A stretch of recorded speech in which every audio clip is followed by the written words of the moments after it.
oyéndote bebía la locura de fuego de tus piropos y tú no comprendías que me estabas matando poco a poco. La mascleta de tus besos en mi boca se estrelló, hierenino de mi embeleso, tú lo vestiste de amor.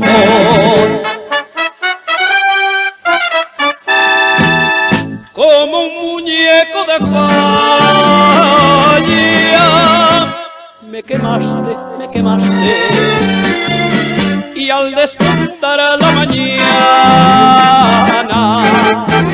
me dejaste, y Valencia vio mi pena pedir por tus pecados a la Virgen Guadalupe de lo desamparado.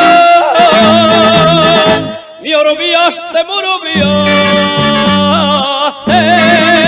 y aunque grité te bachía, me quemaste como muñeco de falla.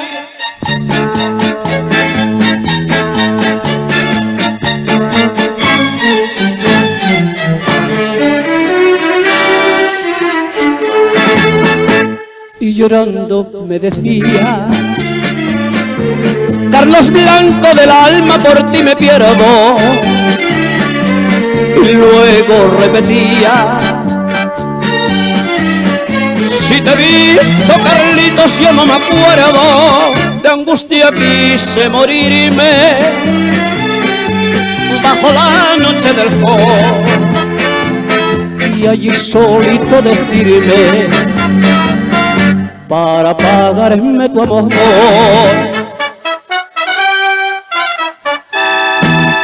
Como un muñeco de fallas me quemaste, y al despuntar la mañana me dejaste, y Valencia vio mi pena pedir por tus pecados a la Virgen Guadalupe de lo desamparado. Me orviaste,